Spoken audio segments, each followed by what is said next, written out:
Hello, I'm Jimmy Davis. We're out here taking a turbidity sample from this tributary.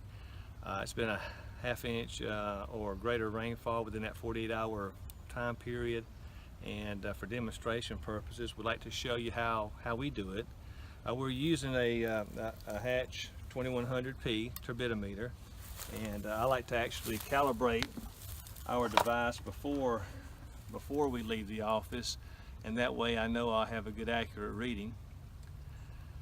We also will be taking our samples by the grab sample method, and we'll be looking at our tributary to see where the best place, where the water's well mixed, to be able to take a grab sample from. And I think I want to come right down here, and where you can see there's a concentrated flow, and grab a sample. I'll first familiarize our dipper.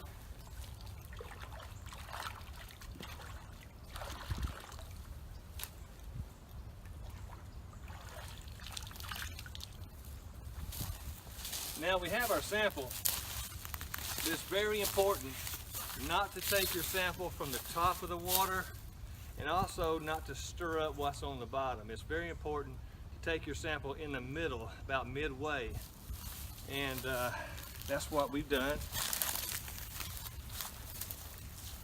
We'll be filling up our sail. Might want to make sure you have a good clean sail.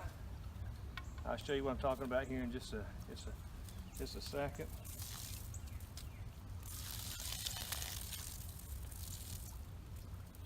Okay, this is the sail that we'll actually be putting in our turbidimeter.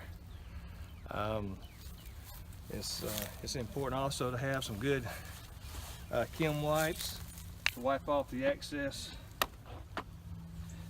water with, and also it's recommended to have put about a drop of silicone oil on the sail.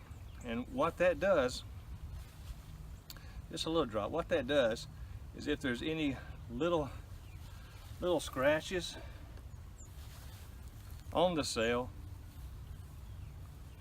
it'll fill those in, and won't, the scattered light inside of our turbidimeter, how it reads, it won't give us a faulty reading. It'll be the most accurate it can be. So now that we're ready to take our sample, we'll turn on our device, and we'll line up the arrow. You can see here on our device there's a little notch, and we'll line up the diamond with that notch in our device, and then we'll press read. It's a very simple device to use, and this is the direct read method, which means we're going to read it right on the spot, and we'll get our value here in just a second.